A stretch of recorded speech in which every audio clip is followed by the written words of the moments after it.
but that said, saying that would be extremely dangerous for Clementine. Yeah. You know, so I didn't play along, but I think because Carver thinks like this, he's slightly more lenient when it comes to Clementine, because she can say things and not get beaten to death.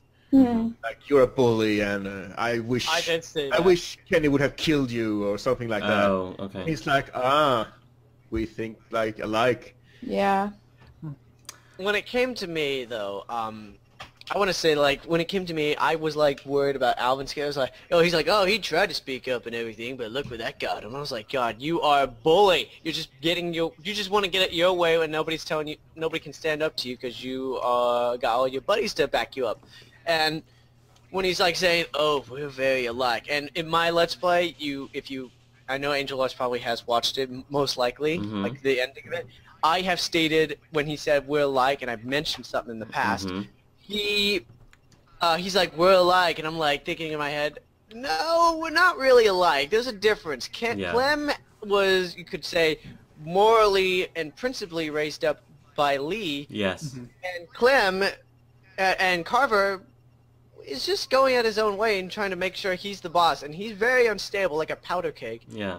And when I was the one who, I did say, like, you know what I wish? He's like, what's that? I wish Kenny had killed you, and that's all the proof I need. And I was like, yeah, that's all the proof that you need to die. And he's like, and he does this little specific thing, says, you looked me straight in the eye. And I'm like, yeah, because you were a danger, and I didn't know you. You're a complete stranger, but you're just this dangerous guy that nobody can trust anymore, or at least that I cannot like. I think that Carver confuses Clementine being a force to be reckoned with being a monster like him. Yes. You know, like, just because she isn't weak doesn't mean she's a monster. Right. Just because he's not, just because we're not entirely like the people you control doesn't mean we're you. Exactly. Yeah. It's not that black and white. Yeah, my reaction to the whole conversation with Carver is I think he was being incredibly presumptuous. And just like David, it was hard for me to really take him that seriously, because as soon as he told me that we're alike, I was like, where did that come from? Like, are you trying to convince me of this, or are you trying to convince yourself of this? You know, that's a good point. Like, because I just didn't see it at all. Like, it never in that entire episode did I even remotely think that I was anything like Carver. I heard that. Go ahead. Sorry for a second. I wanted to point that out. I think in a hindsight view, I think he was trying to convince himself of that, thinking Clem and him are alike because they're tough. They can survive on their own. They can do everything on their own. But these other people, they got to look to us to guide them, and they always turn to us to help them. Yeah. So it's kind of the same thing, what he's saying, but Clem knows, I think Clem knows for a fact that they are not alike. They cannot be alike. The way I was role-playing Clementine up to that point, I could not think of any single point that would have served as a basis for Carver saying that, because I didn't say anything along the lines of I wish Kenny had killed you. Like, I didn't say any of that stuff. So it just seemed like he was grasping for straws at that point. I wanted to mention Carver keeps mentioning that Rebecca and him, like, the way my child will be raised, it will be my kid, and we're going to raise him every way else. I actually chose the option, what if it's not yours, because there's no doctor to prove, or the technology to prove that it's his child or Alvin's child. And I'm still leaning to the side that it is Alvin's kid, but he makes a very clear statement, and I think this is kind of like the empowering position, or the empowering influence that he's trying to lay out. He's saying, well, even if that's true, it's mine now. And I'm thinking, okay, so even if it's really Alvin's, he's still going to claim it's his. Ooh, that's not good. No, he does not see Alvin in the picture at all. No, he doesn't. And I just want to know what your guys' thoughts on that, because he's saying that even if that's true, it's mine now, even if it's not his blood. Yeah, still can't take him seriously, so I just, okay, whatever. We gave up on you already, David. Yeah. No, it's like, oh. What about you? I feel like I picked the same one you did, but I feel like I want to wait till a specific thing that he says later to talk about more of what I think about him. Okay. Yeah. Yeah. Logan? About him with the child and all that? Yeah. I think, and I don't know, I wasn't really I guess I wasn't really paying attention to a lot of what he was saying because it just kind of all blended. I just didn't care about him. Mm-hmm. Yeah. So even that part, I would listen a bit, sort of like go in out one ear out the other. I would look at the responses, and I would pick the one that I would, in the whole sense of Brown, I would just pick the one that sounded like the one he wanted to hear the most because I wanted to at least pretend to be on his good side. Okay. Yeah. I hope that Clementine would also understand that I was just trying to pretend and didn't actually take those to heart. But I was just trying to pass on this illusion that he and I could get along. Yeah. Yeah. Hark? I mean, just like David, I was having a hard time really taking him seriously, and when he was talking about whether or not it doesn't matter that if it's his biological child or not, it's still his. I mean, I pretty much saw that. That wasn't a surprise to me. I feel like it was more of a, how do I say this, a psychological or let's say spiritual feeling saying, look, even if it's not my biological kid, I'm claiming it as mine, and it's gonna be mine, Right. and I will say it's mine. And I'm thinking, whoa, you're really taking this kid really serious, huh? Yeah. Okay, well, there's other ways to this. Yeah, exactly. And, yeah, and I'm probably forgetting here. Is this the scene where they go back to the little prison area? Yeah, or the immediately camp after house? this. Yeah. Mm-hmm. Yeah, I'm not remembering Because it well. when Clementine comes back, the group's already discussing a plan with Kenny, and Luke apparently had just spoken to them as well and told them about his plan, and so they're debating over what exactly they should do. Oh wait, and was this also I don't know if we asked you, Carson, or maybe if I wasn't here, but the decision on whether or not to tell Bonnie that Luke was here. That comes later. We're getting up to that. Oh, that comes later? Okay, I didn't know if that was before. Right? Yeah. Okay. Yeah, but what really confused me is how did Luke get to everybody else? I mean, without being seen. I can understand if he's like acting like a little bit of a ninja and everything, but I'm trying to wonder how is he like, getting contact with everyone without being caught? Well, I'm sure. He's just Luke. Well, remember Luke. during the day everybody's working. Everybody's doing various things in various parts of Carver Town. So they're not. I think that somehow, just like with Clementine, Luke found one of them and was able to talk to them briefly before it was time for them to turn in for the night. Okay. That was just a thought. Mm-hmm. And then, is it then that they have the argument about the plan, or is that later? Yeah, that's when they have the argument about the plan, and Luke already told them one idea, but Kenny has another idea. Kenny. Rebecca, basically is talking about whether the plan is actually stupid or not. And then Miss Jack Sub-Zero, not Sub-Zero, Subject Zero. Jack turns all of a sudden, goes into this blue ninja outfit. That'd be awesome. It's Jane. Yeah, Jane shows up and tells them that she has a way of maneuvering around walkers, and then divulges information that Lee had mentioned to them before. And I love when they do that because I love how they keep bringing Lee up, because And Kenny, love it. Yeah. It's like because I mean he's definitely been a very important part of both Kenny and Clementine's life, and it's nice that they haven't forgotten him. It's nice that even to this day, the stuff that Lee did still affects them, and beneficially it affects them greatly. So yes, I wouldn't think of any negatives. yeah. I don't know why. Even while I was playing as Clementine, I just felt nice. I felt proud of Kenny's approval of Lee figuring out the whole plan with the boys. I was like, yes, I did something like that.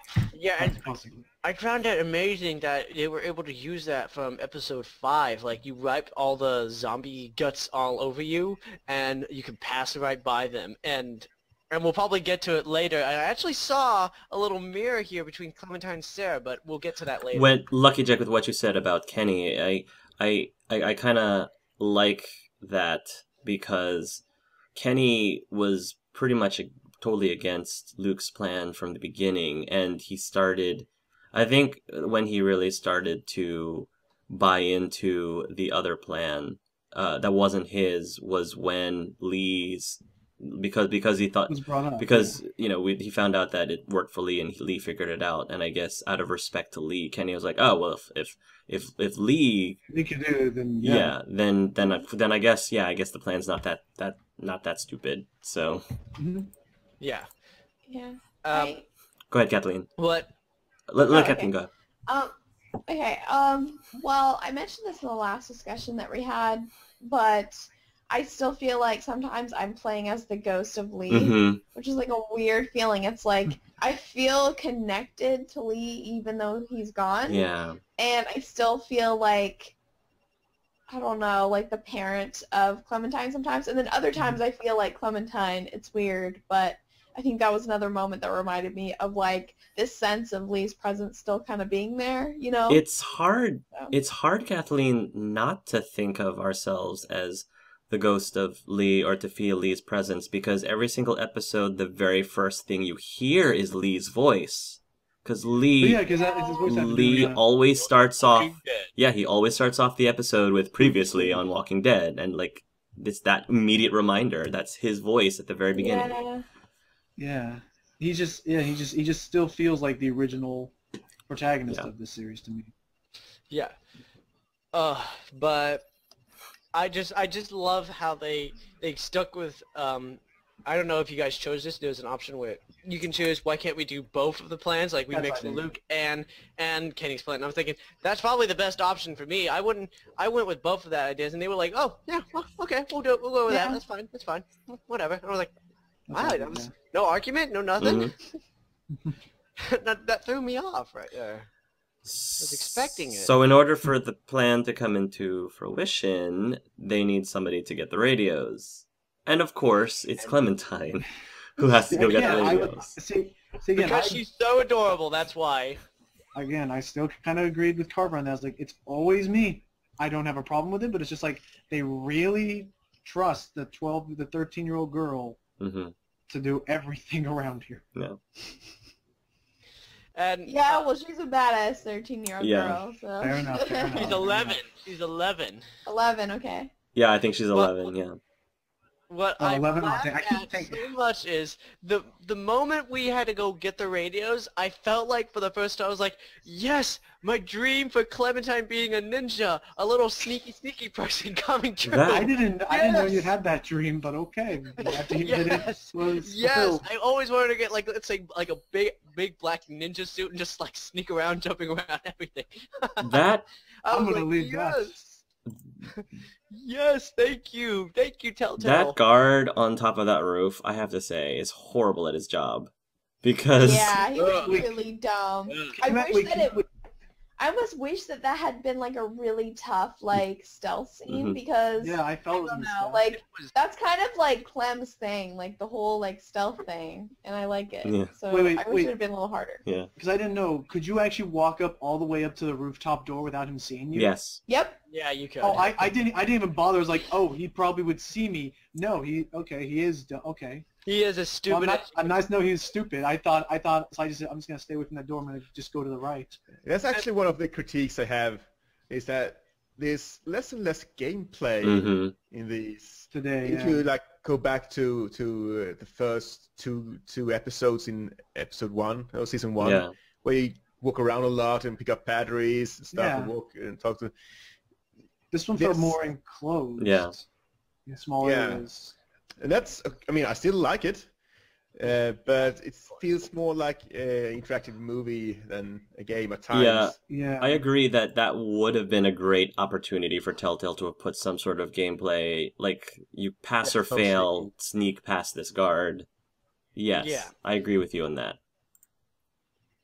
But I want to mention this. It's like during the time where Clem, in my version, is being a ninja. That's not funny, Lucky Jack. It's a No, true. I know. I just keep imagining Clementine in a ninja suit now. I'm not laughing at you, nor am I laughing at your vision. I'm laughing just at how that would be in a Walking Dead game. Imagining. That. I'm waiting for it to happen. I'm laughing at you, Carson. Oh, okay. There you go. It's like when Clementine was climbing up the ladder. Did anybody actually kind of freak out like the zombie herd was coming? I was actually kind of freaking. I was like, oh shit, that is gonna be a nightmare. I was like, I've been through worse in this series. I walked through a whole army of them already once before.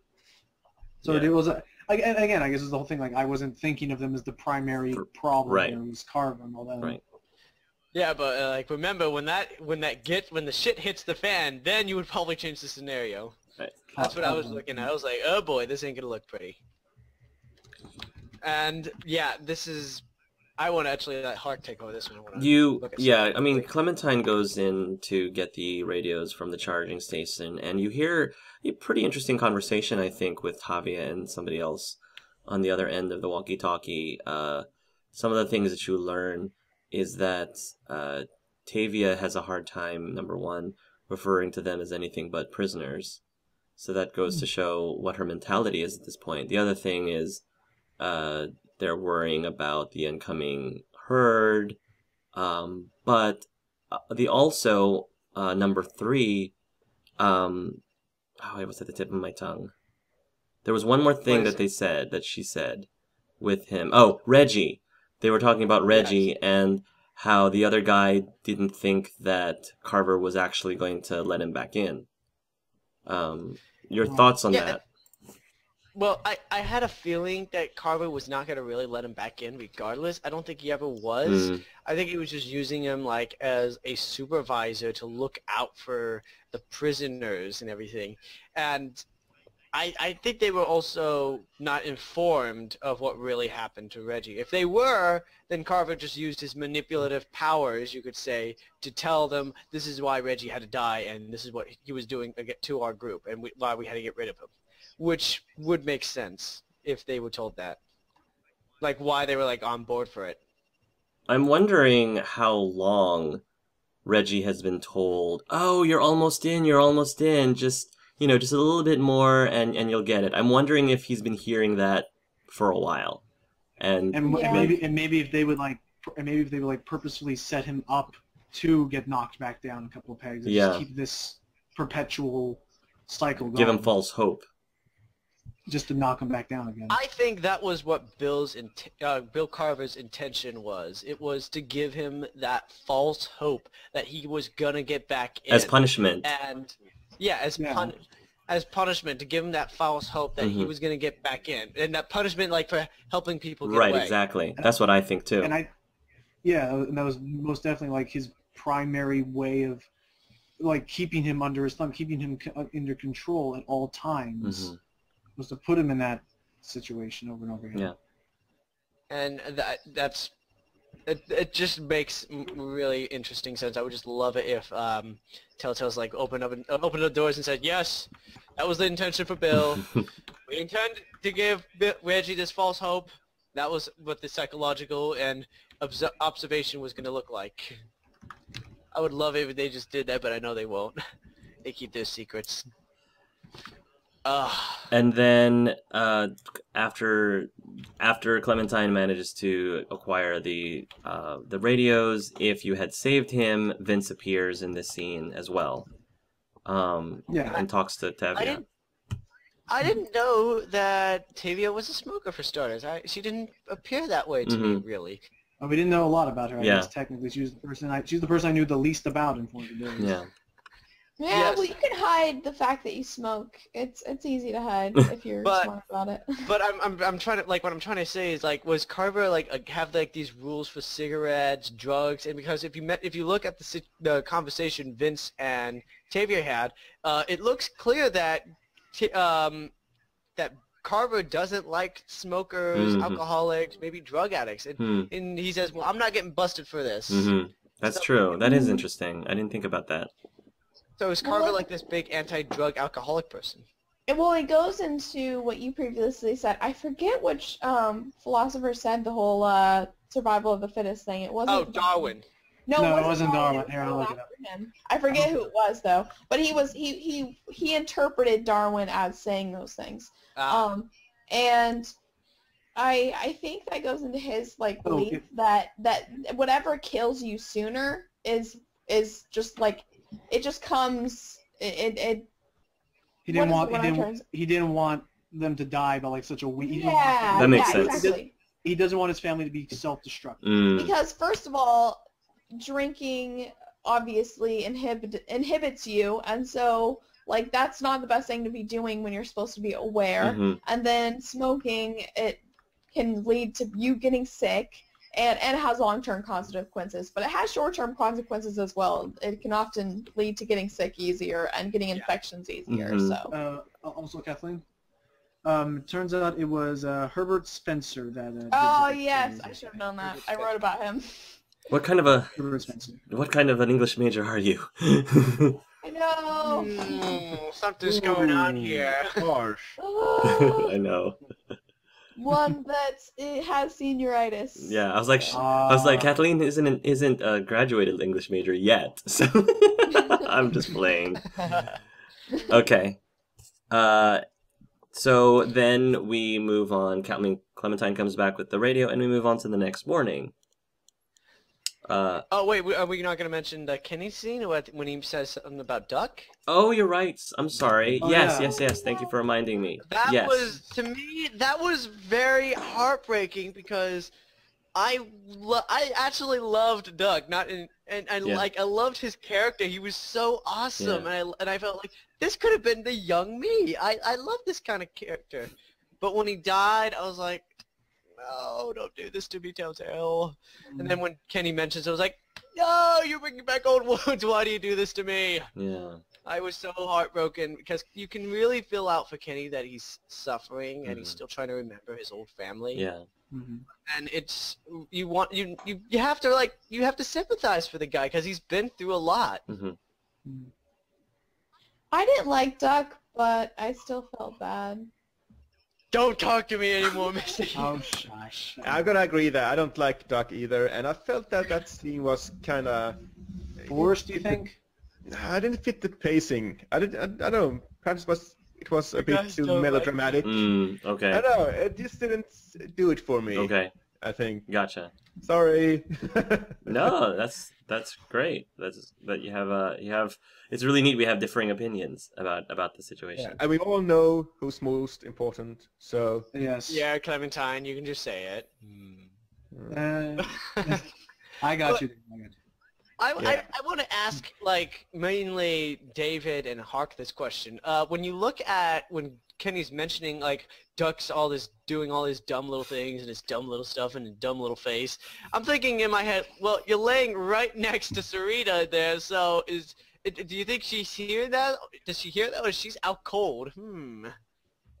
That's a good question. I didn't think that, but I didn't think that much into it. I'm afraid at the time.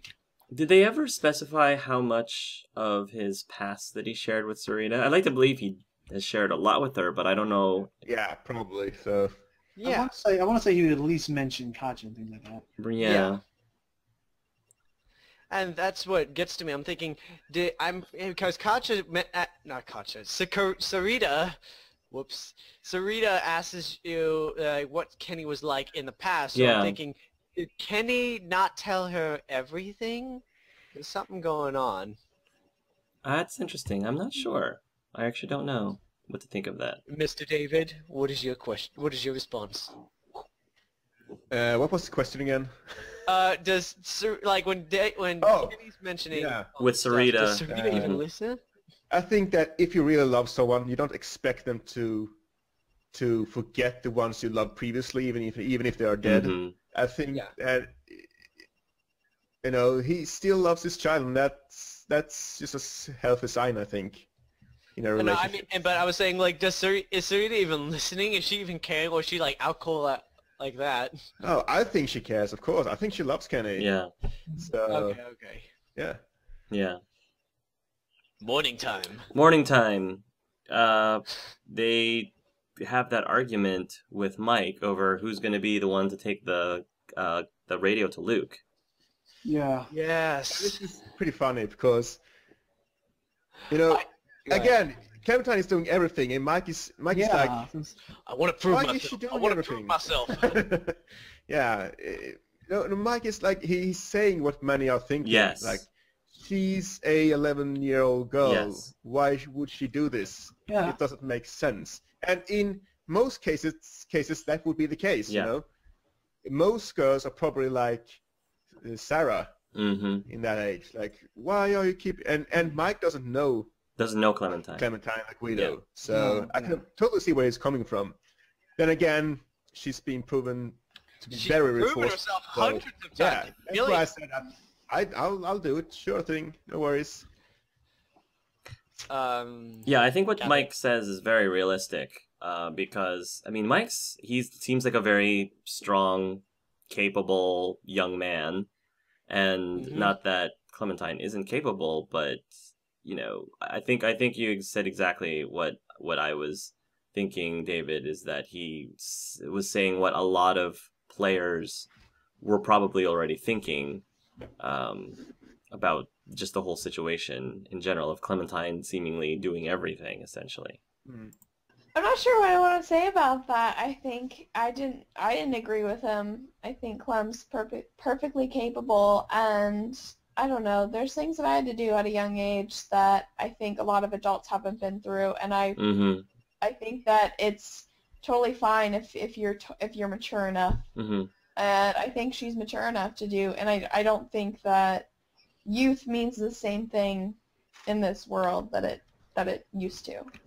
So, yeah.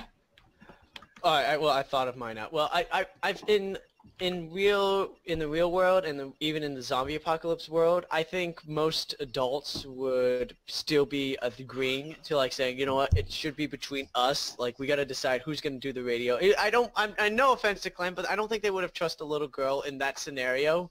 But she is matured enough. She's proven herself many times, and I know Mike hasn't seen that, and if he has, he probably would have said, yeah, Clem maybe should do this just to be safe and everything. But I feel like Mike's trying to prove himself. Like, he wants to show he's important to this new group he's joining. And he wants to play a role and help out. That's a good point. But do you trust him? Do you trust him? I would have been willing to trust him, like help sympathize with him, because I was split because I was thinking, do I give it to Clem or do I give it to me? You know what? I was like, all right, you know what? Let's go with Clem. I trusted Clem to handle this because I think she's proven herself, and nobody's gonna expect a little girl to hide a radio, or at least not that I was aware of. And I felt bad because I was like, for some reason I felt like it was gonna be an inevitable thing as far as like taking the radio to him. I was like. So knowing it was inevitable, I was just like, I'll do it. I know the game wants me to do it anyways. I'll do it. Yeah. They already have the cutscenes edited. We don't want to waste them. Might as well just get to them. Yeah, but I was for sure leaning towards giving it to Mike because I felt like people need to prove themselves. I had a little bit of shaky trust on him. That's a good point. I like that reasoning. The only thing about that scene that bothered me was very similar to what bothered me about the guards at the roof who can't see squat, it seems, is that Kenny going, oh, you have your pockets inside out, or whatever he says. Yeah. Just blatantly, really oh. And that was hilarious. That was so freaking, that was not Shalon. Yeah, and Troy just couldn't even like hugged her or something. Like just like literally put his hands in her pockets. And subtlety is not Kenny's strong point. Not luckily, intelligence and detectability are not these guards' strong points either. But he's from Florida, so. Yeah. Oh, you have your pockets inside out. You're gonna get something caught on there. Yeah. I was thinking, are you? And I'm thinking in my head, okay, are you gonna go check if they're not doing anything? This is why Kenny's not getting Luke the radio. This is because he's not subtle. I was like, okay, Mom, look at my pockets in. Yeah. Thank you. My pockets are in now. I'm being a good boy. I'll just turn my head around and pat me on the back. So then Bonnie then takes Clem away, and so they can have a little bit of a girl talk. I was freaking out right there. I felt I'm going to say also really quickly I felt bad because I wanted to end it as soon as possible to get back to Kenny and Mike to complete the plan. So I don't think I let the plan carry on for as long as it could have. Okay. Because the first thing I said was I need to talk to Kenny. I think that ended it. Yeah. So I don't know if you guys chose anything different, or so for me, I'm not the expert to ask about this particular scene. Probably. Oh, and yeah, this is where it comes to a major poll decision. Yeah. Okay, Whether or not you you told Bonnie about Luke. Which I didn't know that was I did not know that was a major decision either at the time. It is a major decision according to the game. But I think most of us have already explained our thoughts on Bonnie and trusting her with Luke. Go ahead, Kathleen. By the way, I know it's totally random, but Bonnie also voices Snow in The Wolf Among Us. Oh, yeah. Which means she also voices Molly. Interesting. Oh, Yeah. That's interesting. I looked that up because I was like, oh, she sounds familiar. So. She does. Well, Okay. I'm gonna pull the poll up right here. But first, we should know what. Do you want me to say the poll now? Or? Go ahead. Yeah. The told Bonnie about Luke poll, it was super close. It was, and I have to do decimals for this one. If you told Bonnie about Luke, it's a 50.3%. Wow. And if you didn't tell Bonnie, it was a 49.7%. That's pretty much half and half. Wow. I That's know. cool. And I'm gonna admit it. I'm in the majority in this. I did tell tell Bonnie about Luke because how I've been hearing her talk when you're walking is like she's starting to have doubts about Carver, and I feel like, okay, I'm winning her to my side. Now I might be able to tell the truth if she's like starting to trust me more often. And I think maybe I should repay that trust with her. But I was freaking out once I gave her that trust. She was probably gonna snitch on me. no. I think that's probably how most players felt at that point. You know, you have planted the seed of doubt, and just go for it. Just go for it. Leap of faith. Yeah, that's what I did. I thought I had her, so... You told the truth? Yeah. Alright, so me and Dave are on the same I boat. think that I didn't trust her because I think she needed to prove herself more. Me as a person, I tend to trust people very quickly first, but the moment you break my trust, like, it's gonna take a long time for you to build it back. So even when Bonnie was telling me that she was apologizing during my LP, I was kept going, all right, come on, keep going. Yeah, keep going. Yeah, it's your fault, keep going. That's it. You're on the right track. Yeah, right? so... What did you two choose? Kathleen, Logan? Well, again, I think I by default didn't, like, I don't think I saw the choice to give it to her, because again, I was still in my mind, like, Bonnie, I'm sorry, but we're in the middle of something here. I gotta go back. Yeah. They're counting on me. So in the end, I cut the conversation short by just saying I had to go talk to Kenny. So and that would That counted as me not telling her about Luke. So I'm in. Yeah. Okay. I was in that. Yeah. So after we leave Bonnie, that's when we can run into Russell. And then you go looking for Luke, but Luke's not there. And then Russell seemed like a very different person the way I still think he sounded like he had a different voice actor then. Well, that may be true, but like he just seemed way different. Like Yeah. he played 400 days. Yeah. He said he doesn't like being in the gates. He doesn't swing that way, and I'm thinking, now you're acting like this. What's going on here? Yeah. Have you been hypnotized too? Yeah, I think Russell unfortunately got the most corrupted of the the five rather of the group. So Yeah. which is sad And because then- he was actually my personal favorite in the 400 Days DLC. So Do you think he saw connections between Carver and what's his face? Nathaniel? That's a very good question. And they may have set him off or something like that. That's a very good question. I don't know. And actually, I'm going to be talking about Nathaniel later on in the podcast. But Yeah, that's interesting. Because I will say I could see that I felt bad because he wanted to join them because he wanted to escape. He didn't want to be like Nathaniel. Exactly. It turns out he ended up becoming like that anyway. Exactly. Yeah, that is interesting. How that plays out with Russell. Anyway. Yes. Yeah. And now we look for Luke. Luke is not in the comic book store, unfortunately. Troy catches you and then Does anybody notice that pool of blood when you into the kill? Yeah, That was the first thing I noticed. But she mentions that it looked stale, old, so it probably was not recent. it was there. It probably Yeah, and it was there the last time you saw Luke there. It was? I didn't see it. It was there. Oh, wow. But it's all is fine. so then you find out that Luke has been caught. Carver has acquired his radio, and then regardless of what your choices are, Kenny steps in and takes the fall for taking the And radio. here's another major poll. Admitted to stealing the walkie-talkie. It says this is a big majority here. It was 57% tried to hide the theft, and 43% tried to come clean. Mm-hmm. So it was very, once again, close, you could say, I guess. Yeah. What was your thoughts on it, Hark? I mean, it was just brutal. Like, I definitely felt that as much. I'm sorry. We're gonna go ahead, Logan. You can go. I was just saying quickly what he did with the whole on the count of three in my hand. I thought that was one of those evil clever, which I was like, God. It was. Yeah. It was.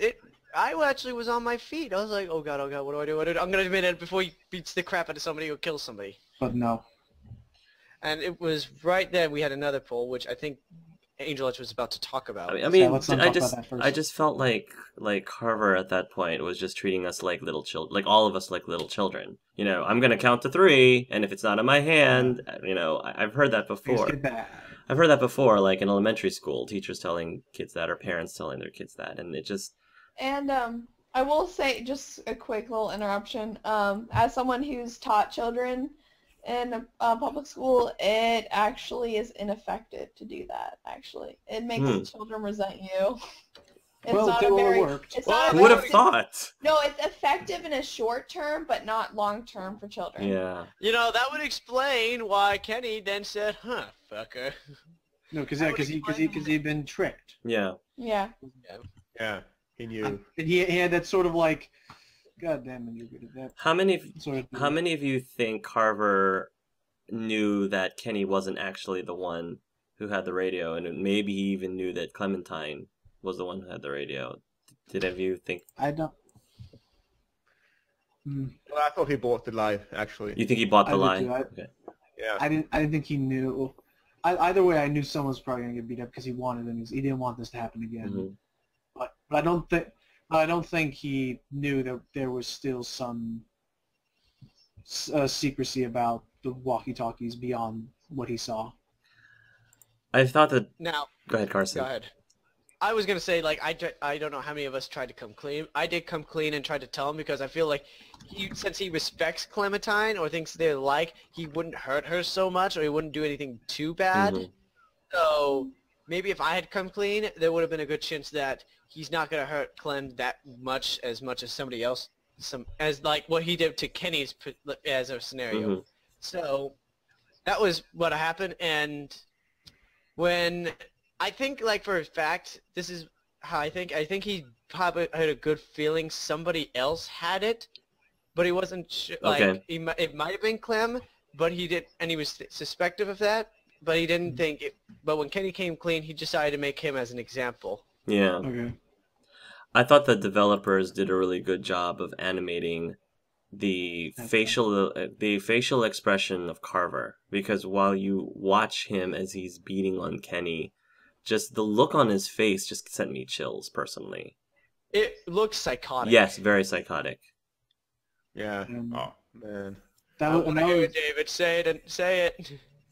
That whole scene, it just got to me real bad. That was the lowest I'd ever seen Kenny, actually, was that scene there. Define lowest, the weak. I don't know. I never really saw Kenny and saw. Okay, now I just realized lowest. Sorry, really bad choice of words considering last season. But I mean, as far as like being helpless to another person. Mm-hmm. Okay, I see what you're saying. Because I've always seen him exuberate strength and this sort of like really overbearing confidence in things, like in the truck scene and in the plan scene. But like just this scene in particular just seemed like I never seen anyone do that to someone like Kenny before in this. I've never seen anyone get beaten by a walkie-talkie either. Yeah. I think the most horrific thing about that scene for me is that, like, I actually tried to intervene. I mean, even though that was, like, a stupid, Yeah. like, careless thing for me to do, I ran up there and got hit in the face. And So that was your decision on the thing? yeah, that was my decision. Yeah, I tried. I think a lot of us tried to help Kenny. Yeah. A lot of us tried. And the thing that was so horrific about that is that everyone had to watch, and there was nothing that anyone could do about it. And that was just what was so awful, is that, like, I'm a person that, you know, I'm an action-oriented person when it comes to going through hard things, and I want to, like, try to find a way to get out of it, and the worst thing was that there was nothing that anyone could do but watch. And that's where I go back to saying that this felt like a little bit of a gulag, because in gulags, like in Russia, they're brutal. They will beat you down. They will make you bloody if they choose to. Like if you just insult them or anything, they'll really hurt you. And I felt like, go ahead. Yeah, and that's what got me in this scene, is that I think Kenny knew that when he did this, it was going to be bad, really bad. Yeah. And he sacrificed himself for Clementine. Yes. And I just seeing him get hurt that way, you know, after making this noble sacrifice, it's just the scene after that. You know, I was teary-eyed. Yeah. It just got to me so bad seeing this noble action, and then he just totally gets it. Don't worry, David. I'll get you a tissue. Here you go. Yeah, I needed a tissue, that's for sure, because that got me much more than I thought it would. And now I feel bad because I think I'm the one guy out of all of this who did not go to save him. Oh, wow. You tried to restate? No, because this is what I thought. Hang on, before all four of you turn against me. No, not at all. What I thought was, I don't think Kenny would have been able to forgive himself if because of something he was involved in, Sarita got hurt. Mm-hmm. And I want to keep her safe because I saw Kenny. Cause it was like and also because I realized there was nothing. If I ran him, nothing was going to change. I had he was not going to. Carver wasn't going to stop if I ran up to try and help him. Yeah. If anything, I would have gotten hurt, which, from what Kathleen told me, would have happened anyway. And I didn't want. So if you do run her, does Sarita break out of Carlos's grasp? No. Okay, okay. I thought she would. Okay, But you didn't know that. Right. I didn't know that. Right. I thought she might have, and I thought Carver would start taking it out on her to get to Kenny. Yeah.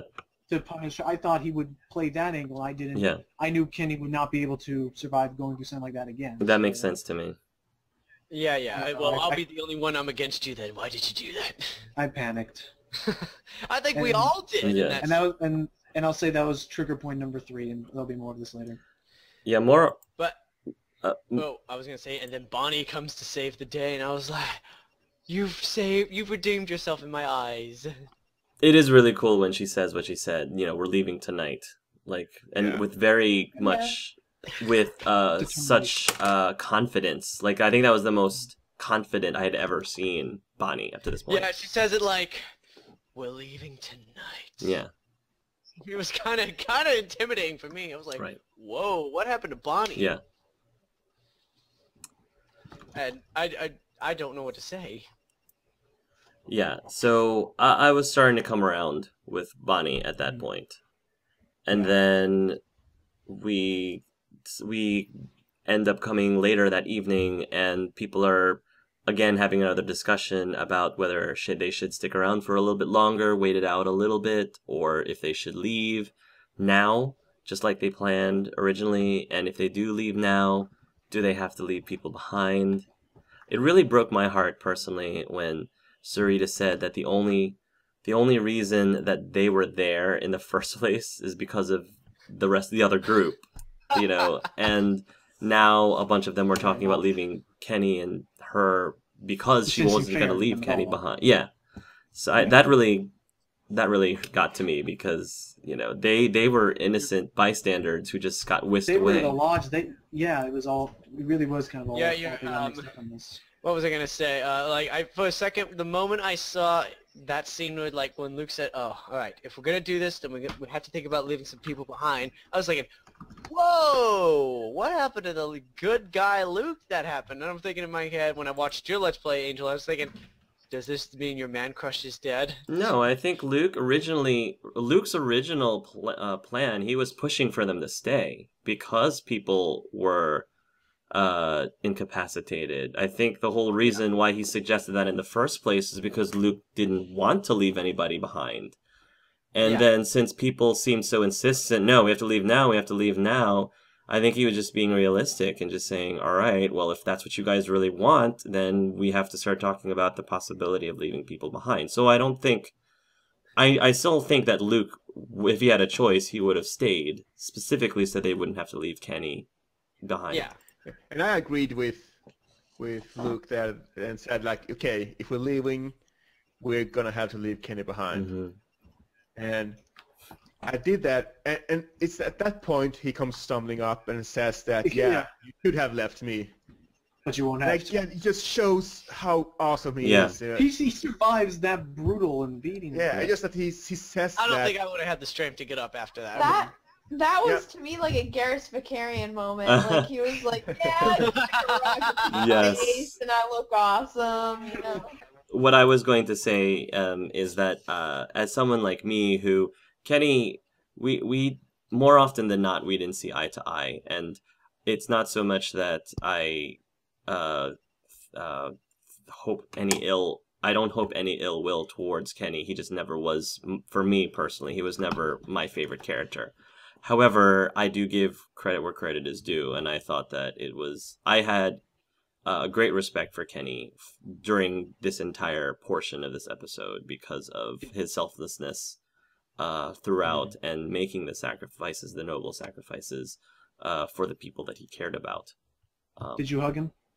I'm sorry? Did you hug him? You mean in episode 2? No, in this episode when he got up and did the whole Garrus. I think I did. I think I did, actually, if I remember. I think I did. I definitely did. I know I did. So many hugs. Carson? Oh, Carson's gone. So, okay. Then we go into actually executing the plan. And Clementine goes up onto the roof again and turns on the PA system to get the horde together. And then Alvin. Yes, if Alvin was rescued for Kathleen's benefit, he tells Clementine, he basically becomes conscious and he rummages through Carver's desk and he finds Carver's gun, or a gun. The tiniest gun in the world. A tiny gun that Carver happens to keep in his desk. And he tells Clementine to leave and he'll cover her. And no matter what you say, like, he basically says, I can't move, I'm just gonna slow you down, I'm done here. And he ends up covering for you, and in the process he dies. So what happened on your end, Kathleen?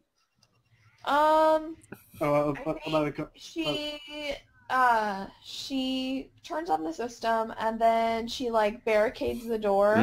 Okay. And climbs up and gets away. Okay, makes sense. That sucks though that he dies because I don't know. I feel like that's something that Telltale Games does a lot, yes, where they kill off characters that you saved anyways. They pulled a Ben on him, I think. Yeah, they did. They pulled the Ben. Because I started using that term because you could have saved Ben in the 4th episode, but if you did, he dies anyway in the 5th episode. I was actually surprised that Nick survived this episode for me because he could have died in this episode prior, but that could also just mean that Nick could very well die in the next episode. But even though Nick didn't die in episode 3, he was in the background a lot. Yeah, this episode. I forgot he was there. He didn't have a big role. Not at all. You had one optional conversation with him, and that was it. Like, if you wanted, during the time when Kenny's talking to Reggie, you could go up to Nick and talk to him. And it actually is a decent conversation because he talks about his history with Luke a little bit.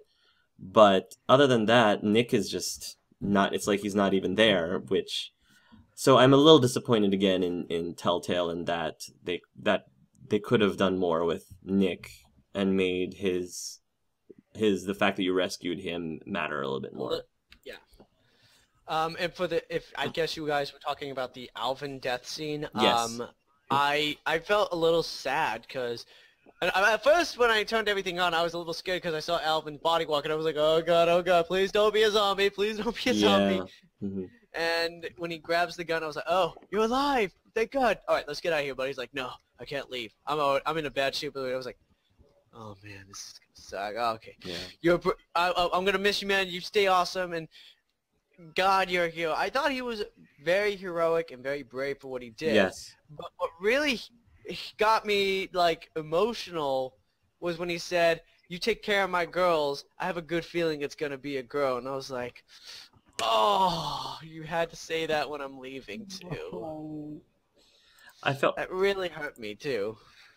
I think I felt a little sad that he never got a chance to know for sure whether it was actually his child or not. Yeah. But I think, knowing Alvin, he already believed that it was his child. Like, he didn't... I don't think he had any doubt that it was his child.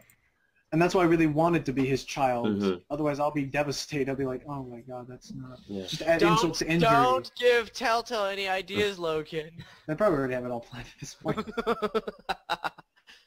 But Also- yes, this is how terrible it is, and I was like, oh, why do you do this to me? Yeah. Kathleen, before we continue on, because I don't want to... while we're on the topic of Alvin, I just wanted to ask you, because Alvin survived in my playthrough, is there ever a point where Rebecca starts mourning for Alvin because of his death? Does his death ever get addressed? Or any of the other characters? Do any of the other characters address his death in your... Yes. Well, there is a moment with Bonnie where she talks about how Carver killed... Clementine talks about how Carver killed her friends. Okay. And then I think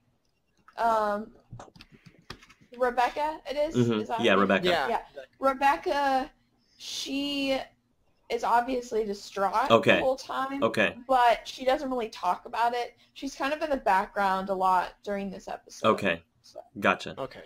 I just wanted to make sure that Telltale made sure that his death was addressed at some point if he did die, because it would be really odd if nobody talked about it, you know. So yeah. Don't do this to me. So then you go back to try and reunite with the group. You reunite with the group, and you see that Carver has caught them. Somehow holding all of them up. With Yeah. an AK. Exactly. Okay, AK, fair enough. I'm just like, really? 5 guys? 6 people? Yeah. Dude. And once again, my vision for a Clementine ninja was happening once again. I was like, how does he not see her? And he's like climbing Yeah. on the wall. Like, Yeah. 8 adults against Carver wasn't enough to take him down, but an 11-year-old girl was able jumping on him, was able to take him down. And I don't think that would knock someone out that badly. I think we would. I don't know. I think it distracted him.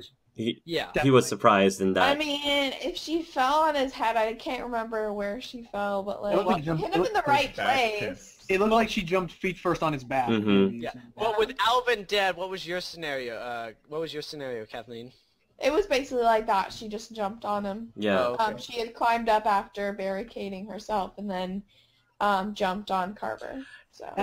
And I will say, I had like a yes sort of moment when they all just as a team worked together and just turned the table so quickly. Yes, I think we all had that moment. I was like, yeah, but we're about to get to my favorite scene. Okay, So- so yes. Kathleen, do you want to start us off with what happens next after Clementine jumps onto? So they jump. Well, my version, Clementine jumped on him, and they take his gun. I think it was Kenny that took his gun. no, it was Luke. Luke. Okay, yeah, Luke. And then Rebecca took his gun that was on Carver. Mhm. And there's the option, they're all like, okay, let's go ahead and get out of here. Yeah. And Kenny says no, and he hits Carver, and then he doesn't. He just goes back and gets a crowbar, Mhm. and you can tell he has a sinister look on his face, like he's about to really screw Carver up. Yeah. And you get the option to either stay with Kenny or leave with the rest of the group. Yes. And I chose to stay with Kenny, Mm. but I'll wait to talk about the rest of that scene to hear what you guys Okay. did. all right. Well, All right. Well, I want to hear Hark's opinion first. I want to hear what you did. You want to hear my opinion? Yes. Okay, sure. I mean, I talked about it at great length during my LP, and I chose to not stay and watch because I already knew that I wasn't like Carver, and I felt like if I'd stayed, then I would only be proving Carver right. But that wasn't the motivation behind why I stayed. I wasn't just trying to prove a point. I just felt like this is not what I think Clementine would do. And I think really the root of the matter is I had no issue with killing Carver. I was fine with shooting him in the head because I felt that it's okay if it's purely because of survival. If the motivation behind doing it is because there's no other way for you and your loved ones to survive, then, killing Carver by shooting him in the head is self-defense. If the motivation behind killing Carver is because of revenge, that's a completely different story. So it's the act of killing Carver is not something that I disagree with. It's what is the motivation behind killing Carver, and that's why I chose what I chose. For me, I don't know if anybody knew, like for most of us except for Kathleen, when she's asking where Alvin is and then she dies, she's like, shoot him, and I'd say shoot him too, and I don't know what happened for you guys. Kenny shoots him in both legs, and then when I hear him say those words, I had like a shiver in my spine. I was like, oh. He says, go on and wait outside. I was like, oh, God, this is not going to end pretty. Oh. But I at first wanted to stay. Mm-hmm. I was like watching, if you saw. Yeah, like, you were torn. I was like, I want to watch It was great this. listening to you. It was great listening to your turmoil. Yes. But I wanted to stay, and everybody, and he says it's gonna get messy. I know, and I was like, yes. And then I had a pause moment in my head. It was like a millisecond. It said, wait a minute, Carver. Remember what he said in the office? You both are alike. Carver would want you to be there and watch, watch you get brutally killed or beaten down. Mm-hmm. If I could exaggerate. So I was thinking in my head, if I stay, I give Carver what he wants. He wants me to be like him and watch him die. Mm-hmm. Because in a swap scenario, Carver would have stayed and watched Clementine get killed. Sure. So if I leave, I'm proving a point saying I'm not like Carver, and I get to walk away to whatever he wanted me to be. Mm-hmm. And so at that last second, I was like, you know what? I'm gonna walk away and go.